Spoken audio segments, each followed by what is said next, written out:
ओम नमो विष्णवे नमः।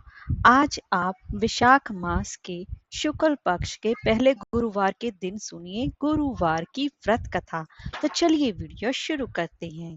प्राचीन समय की बात है, एक बड़ा ही प्रतापी तथा दानी राजा राज्य करता था। वह प्रत्येक गुरुवार को व्रत रखता एवं पूजन उपासना करता था। यही सब बातें उसकी रानी को बिल्कुल भी अच्छी नहीं लगती थी। ना वह व्रत करती, ना ही किसी को एक पैसा दान में देती थी। राजा को भी ऐसा करने से हमेशा ही मना किया करती थी।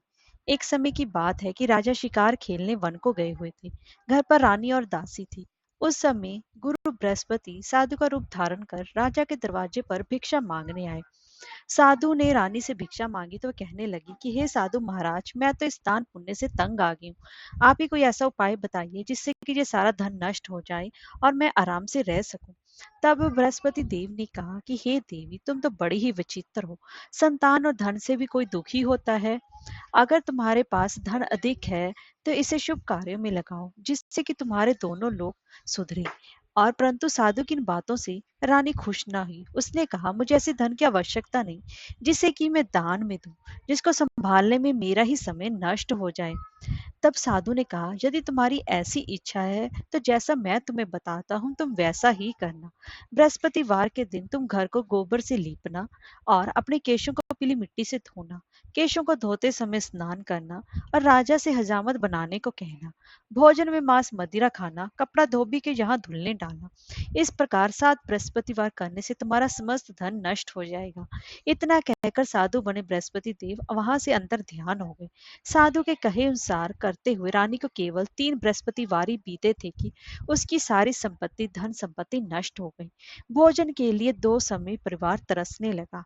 एक दिन राजा रानी से बोला कि हे रानी, तुम यहीं पर रहो, मैं दूसरे देश को जाता हूँ, क्योंकि यहाँ पर मुझे सभी जानते हैं, इसलिए मैं यहाँ पर कोई भी छोटा कार्य नहीं कर सकता।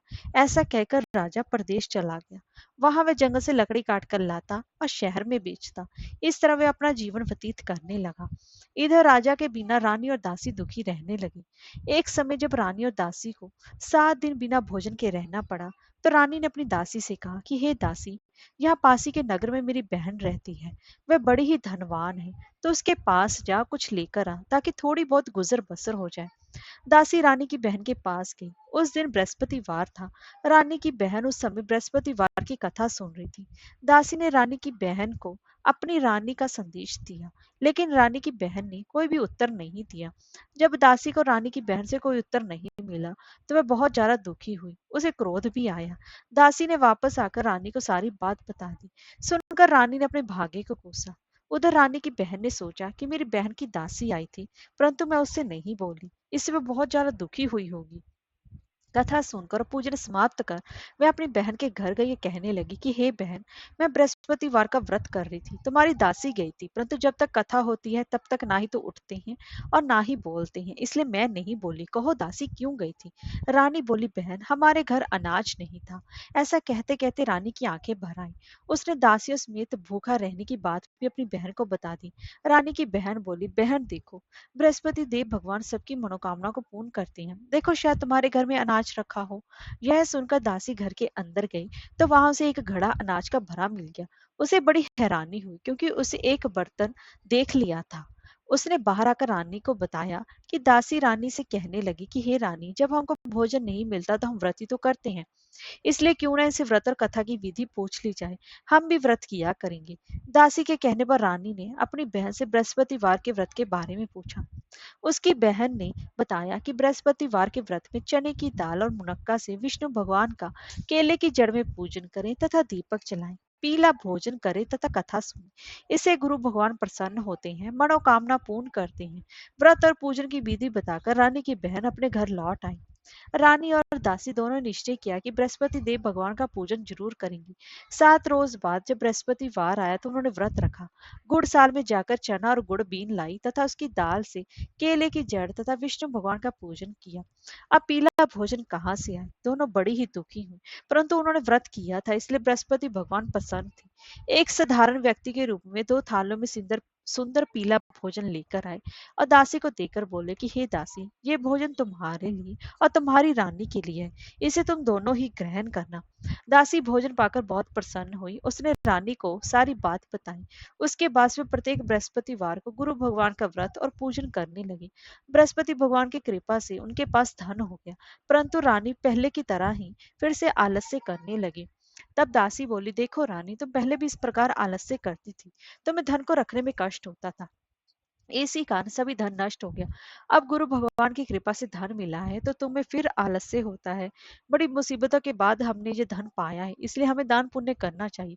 अब तुम भूखे मनुष्यों को भोजन कराओ, प्याऊ लगवाओ, ब्राह्मणों को दान दो, कुआं, तालाब, बावड़ी आदि का निर्माण करवाओ, मंदिर, पाठशाला बनवाकर ज्ञान दान दो, तुम्हारी कन्याओं का विवाह कराओ, अर्थात धन को शुभ कार्य में खर्च करो, जिससे कि तुम्हारे कुल का यश बढ़े तथा स्वर्ग प्राप्त और पितर प्रसन्न हो। दासी की बात मानकर रानी शुभ कर्म करने लगी। उसका यश फैलने लगा। एक दिन रानी और दासी आपस में विचार करने लगी, ना जाने राजा किस दशा में होंगे, उनकी कोई खोज खबर भी नहीं है। उन्होंने श्रद्धा पूर्वक गुरु यानी कि बृहस्पति भगवान से प्रार्थना की कि राजा जहाँ कहीं भी हो शीघ्र ही वापस आ जाएं। उधर राजा प्रदेश में बहुत दुखी रहने लगा। वह प्रतिदिन जंगल से लकड़ी बीन कर लाता और उसे शहर में बेचकर अपने दुखी जीवन को बड़ी ही कठिनता से व्यतीत करता। एक दिन दुखी हो अपनी पुरानी बातों को याद करके वह रोने लगा और उदास हो गया। उसी समय राजा के पास बृहस्पति देव साधु के वेश में आकर बोले कि हे लकड़हारे, तुम इस सुनसान जंगल में किस चिंता में बैठे हो, मुझे बताओ। ये सुनकर राजा के नेत्रों में जल भर आया। साधु की वंदना कर राजा ने अपनी संपूर्ण कहानी सुना दी। महात्मा दयालु होते हैं। वे राजा से बोले कि हे राजा, तुम्हारी पत्नी ने बृहस्पति देव के प्रति अपराध किया था, जिसके कारण तुम्हारी ये दशा हुई। अब तुम चिंता मत करो, भगवान तुम्हें पहले से अधिक धन देंगे। देखो, तुम्हारी पत्नी ने बृहस्पतिवार का व्रत प्रारंभ कर दिया है। अब तुम भी बृहस्पतिवार का व्रत करके चने की दाल व गुड़ व जल के लोटे में डालकर केले का पूजन करो, फिर कथा कहो या सुनो। भगवान तुम्हारी सभी मनोकामनाओं को पूर्ण करेंगे। साधु की बात सुनकर राजा बोला कि हे प्रभु, लकड़ी बेचकर तो मुझे इतना पैसा भी नहीं बचता जिससे कि मैं भोजन के उपरांत कुछ बचा सकूं। मैंने रात्रि में के स्वप्न में अपनी रानी को व्याकुल देखा है। मेरे पास कोई साधन भी नहीं है जिससे कि उसका मैं समाचार जान सकूं। फिर मैं कौन सी कहानी कहूं, ये भी मुझको मालूम नहीं है। साधु ने कहा कि हे राजा, मन में बृहस्पति भगवान के पूजन व्रत का निश्चय करो, वे स्वयं तुम्हारे लिए कोई राह बना देंगे। बृहस्पतिवार के दिन तुम रोजाना की तरह लकड़ियां लेकर शहर में जाना। तुम्हें रोज से दुगना धन मिलेगा, जिससे कि तुम भली भांति भोजन कर लोगे तथा बृहस्पति देव की पूजा का सामान भी आ जाएगा। जो तुमने बृहस्पति देव की कहानी के बारे में पूछा है, वह इस प्रकार है। प्राचीन काल में एक बहुत ही निर्धन ब्राह्मण था। उसकी कोई भी संतान ना थी। वह नित्य पूजा पाठ करता। उसकी स्त्री न स्नान करती, ना ही किसी देवता का पूजन उपासना करती थी। इस कारण ब्राह्मण देवता बहुत ज्यादा दुखी रहते थे। भगवान की कृपा से ब्राह्मण के यहाँ एक कन्या उत्पन्न हुई। कन्या बड़ी होने लगी। प्रातः स्नान कर वे भगवान विष्णु जी का जाप करती, बृहस्पतिवार का व्रत भी करने लगी। पूजा पाठ समाप्त कर पाठशाला जाती तो अपनी मुट्ठी में जौ भर के ले जाती और पाठशाला के मार्ग में डालती जाती। लौटते समय वही जौ स्वर्ण के हो जाते तो उनको बीन कर घर ले आती। एक दिन वह बालिका सूप में उन सोने के जौ को फटक कर साफ कर रही थी। तभी उसकी माँ ने देख लिया और कहा कि हे बेटी, सोने के जौ को फटकने के लिए सोने का सूप भी तो होना चाहिए। दूसरे दिन गुरुवार था। कन्या ने व्रत रखा और बृहस्पति देव से सोने का सूप देने की प्रार्थना की। बृहस्पति देव ने उसकी प्रार्थना स्वीकार कर ली। रोजाना की तरह वह कन्या जौ फैलाती हुई पाठशाला चली गई।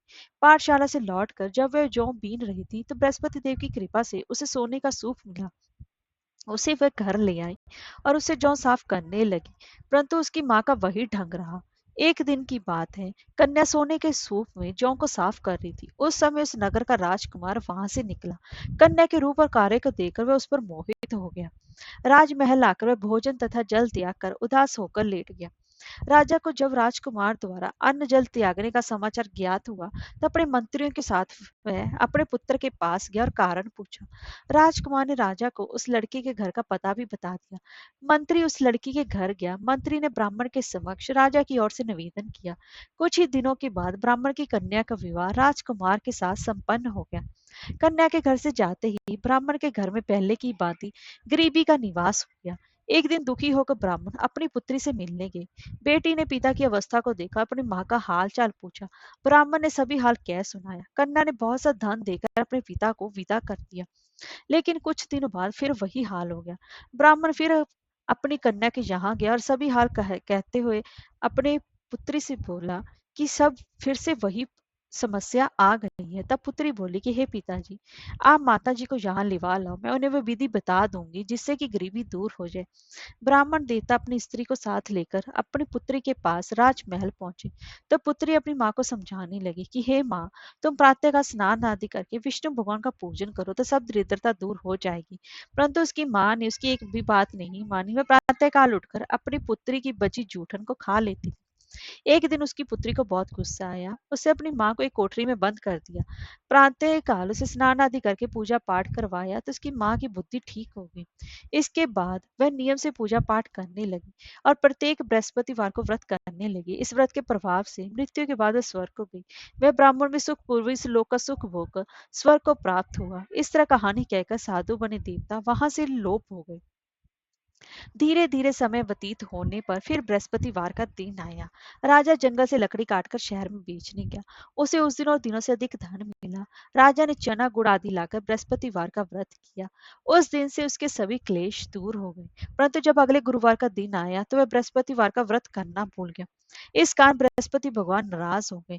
उस दिन उस नगर के राजा ने विशाल यज्ञ का आयोजन किया तथा अपने समस्त राज्य में घोषणा करवा दी कि सभी मेरे यहाँ भोजन करने आए, किसी के घर चूल्हा ना जले। इस आज्ञा को जो ना मानेगा उसको फांसी की सजा दी जाएगी। राजा की आज्ञा अनुसार राज्य के सभी वासी राजा के भोज में सम्मिलित हुए। लेकिन लकड़हारा कुछ देर से पहुंचा, इसलिए राजा उसको अपने साथ महल में ले गए। जब राजा लकड़हारे को भोजन करा रहे थे तो रानी की दृष्टि उस खूंटी पर पड़ी जिस पर कि उसका हार लटका हुआ था। उसे वो हार खूंटी पर लटका दिखाई नहीं दिया। रानी को निश्चय हुआ कि मेरा हार इस लकड़हारे ने चुरा लिया है। उसी समय सैनिक बुलवाकर उसको जेल में डलवा दिया। लकड़हारा जेल में विचार करने लगा कि ना जाने कौन से पूर्व जन्म के कर्म से मुझे ये दुख प्राप्त हुआ है, और जंगल में मिले साधु को याद करने लगा। तत्काल बृहस्पति देव साधु के रूप में प्रकट होकर कहने लगे, अरे मूर्ख, तूने बृहस्पति देवता की कथा नहीं की, उसी कारण तुझे दुख प्राप्त हुआ है। अब चिंता मत कर, बृहस्पतिवार के दिन जेल खाने के दरवाजे पर तुझे 4 पैसे पड़े मिलेंगे। उनसे तू बृहस्पतिवार की पूजा करना तो तेरे सभी कष्ट दूर हो जाएंगे। अगले बृहस्पतिवार उसे जेल के द्वार पर 4 पैसे मिले। राजा ने पूजा का सामान मंगवाकर कथा कही और प्रसाद बांटा। उसी रात्रि में बृहस्पति देव ने उस नगर के राजा को स्वप्न में कहा कि हे राजा, तूने जिसे जेल में बंद किया उसे कल छोड़ देना, वह निर्दोष है। राजा प्रातःकाल उठा और खूंटी पर हाथ टंगा देकर लकड़हारे को बुलाकर क्षमा मांगी तथा राजा के योग्य सुंदर वस्त्र आभूषण भेंट कर उसे विदा किया। गुरुदेव की आज्ञा अनुसार राजा अपने नगर को चल दिया। राजा जब अपने नगर के निकट पहुंचा तो इसे बड़ा ही आश्चर्य हुआ। नगर में पहले से अधिक बाग, तालाब और कुएं तथा बहुत सी धर्मशालाएं, मंदिर आदि बने हुए थे। राजा ने पूछा कि ये किसका बाग और धर्मशाला है। तब नगर के सब लोग कहने लगे कि ये सब रानी और दासी द्वारा बनवाए गए हैं। राजा को आश्चर्य हुआ और गुस्सा भी आया। उसकी अनुपस्थिति में रानी के पास धन कहाँ से आया होगा। जब रानी ने खबर सुनी कि राजा आ रहे हैं तो उसे अपनी दासी से कहा कि हे दासी, देख, राजा हमको कितनी बुरी हालत में छोड़ गए थे। वे हमारी ऐसी हालत देखकर कहीं लौट ना जाए, इसलिए तू दरवाजे पर जाकर खड़ी हो जा। रागी की आज्ञा अनुसार दासी दरवाजे पर खड़ी हो गई और जब राजा आए तो उन्हें अपने साथ महल में लिवा लाई। तब राजा ने क्रोध करके अपनी तलवार निकाली और पूछने लगा, बताओ ये धन तुम्हें कैसे प्राप्त हुआ है। तब रानी ने सारी कथा कह सुनाई। राजा ने निश्चय किया कि मैं रोजाना दिन में 3 बार कहानी कहा करूंगा और रोज व्रत किया करूंगा। अब हर समय राजा के दुपट्टे में चने की दाल बंधी रहती तथा दिन में 3 बार कथा कहता। एक रोज राजा ने विचार किया, चलो अपनी बहन के यहाँ हो आओ। इस तरह का निश्चय कर राजा घोड़े पर सवार होकर अपनी बहन के यहाँ चल दिया। मार्ग में उसने देखा कि कुछ आदमी एक मुर्दे को लिए जा रहे हैं। उन्हें रोककर राजा कहने लगा, अरे भाइयों, मेरे बृहस्पतिवार की कथा सुनो। वे बोले, लो, हमारा तो आदमी मर गया है, इसको अपनी कथा की पड़ी है। परंतु कुछ आदमी बोले, अच्छा कहो, हम तुम्हारी कथा भी सुनेंगे। राजा ने दाल निकाली और कथा कहनी शुरू कर दी। जब कथा आदि हुई तो मुर्दा हिलने लग गया और जब कथा समाप्त हुई तो राम राम करके वह मुर्दा खड़ा हो। राजा आगे बढ़ा तो उसे चलते चलते शाम हो गई। आगे मार्ग में उसे एक किसान खेत में हल चलाता मिला। राजा ने उसे कथा सुनने का आग्रह किया लेकिन वह नहीं माना। राजा आगे चल पड़ा। राजा के हटते ही बैल पछाड़कर खाकर गिर गए तथा किसान के पेट में जो बहुत जोर से दर्द होने लगा। उसी समय किसान की माँ रोटी लेकर आई। उसने जब देखा तो अपने पुत्र से सब हाल पूछा। बेटे ने सभी हाल बता दिया। बुढ़िया दौड़ी दौड़ी उस घुड़सवार के पास पहुंची और उससे बोली, मैं तेरी कथा सुनूंगी, तो अपनी कथा मेरे खेत पर चलकर ही कहना। राजा ने लौटकर बुढ़िया के खेत पर जाकर कथा कही, जिससे सुनते ही बैल खड़े हो गए तथा किसान के पेट का दर्द भी बंद हो गया। राजा अपनी बहन के घर पहुंच गया। बहन ने भाई की खूब मेहमानी की। दूसरे रोज जब प्रातःकाल राजा जगा तो देखने लगा कि सब लोग भोजन कर रहे हैं। राजा ने अपनी बहन से जब पूछा, ऐसा कोई मनुष्य है जिसने भोजन नहीं किया हो, जो मेरी बृहस्पतिवार की कथा सुन ले? बहन बोली कि हे भैया, ये देश ऐसा ही है। यहाँ लोग पहले भोजन करते हैं, बाद में कोई अन्य काम करते हैं। फिर वो एक कुमार के घर गई जिसका लड़का बीमार था। उसे मालूम हुआ कि उसके यहाँ 3 दिन से किसी ने भी भोजन नहीं किया है। रानी ने अपने भाई की कथा सुनने के लिए कुमार से कहा तो वह तैयार हो गया। राजा ने जाकर बृहस्पतिवार की कथा की, जिसको सुनकर उसका लड़का ठीक हो गया। अब तो राजा की प्रशंसा होने लगी। एक दिन राजा ने अपनी बहन से कहा कि हे बहन, मैं अपने घर जाऊंगा, तुम भी तैयार हो जाओ। राजा की बहन ने अपनी सास से अपने भाई के साथ जाने की आज्ञा मांगी। सास बोली, हाँ चली जा, मगर अपने लड़कों को मत ले जाना, क्योंकि तेरे भाई की कोई भी संतान नहीं होती। बहन ने अपने भाई से कहा, हे भैया, मैं तो चलूंगी, मगर कोई बालक नहीं जाएगा। अपनी बहन को भी छोड़कर दुखी मन से राजा अपने नगर को लौट आया। राजा ने अपनी रानी से सारी कथा बताई और बिना भोजन किए वह शैया पर लेट गया। रानी बोली कि हे प्रभु, बृहस्पति देव ने हमें सब कुछ दिया है, तो वह हमें संतान भी अवश्य देंगे। उसी रात बृहस्पति देव ने राजा को स्वप्न में कहा कि हे राजा, उठ, सभी सोच त्याग दे, तेरी रानी गर्भवती है। राजा को ये बात सुनकर बहुत ही ज्यादा खुशी हुई। 9वें महीने रानी के गर्भ से एक सुंदर पुत्र पैदा हुआ। तब राजा बोला कि हे रानी, स्त्री बिना भोजन के रह सकती है, परंतु बिना कहे नहीं रह सकती। जब मेरी बहन आए तो तुम उसे कुछ मत कहना। रानी ने हाँ कर दी। जब राजा की बहन ने यह शुभ समाचार सुना तो वह बहुत खुश हुई तथा बधाई लेकर अपने भाई के यहाँ आई। रानी ने जब उसे आने का उल्हाना दिया, तब जब भाई अपने साथ ला रहे थे तब टाल गई, उनके साथ न आई।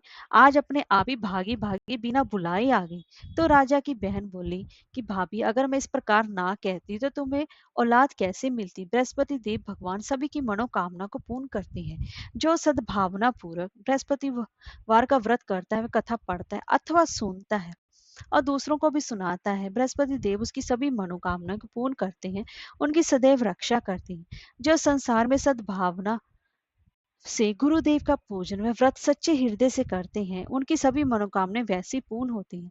जैसी सच्ची भावना से रानी और राजा ने बृहस्पति देव की कथा गुणगान किया, तो उनकी सभी इच्छाएं बृहस्पति देव जी ने पूर्ण की। अनजाने में भी बृहस्पति देव की उपेक्षा ना करें। ऐसा करने से सुख शांति नष्ट हो जाती है। इसलिए सबको कथा सुनने के बाद प्रसाद लेकर जाना चाहिए। हृदय से उनका मनन करते हुए जयकारा बोलना चाहिए। बोलो बृहस्पति भगवान की जय, बोलो विष्णु भगवान की जय।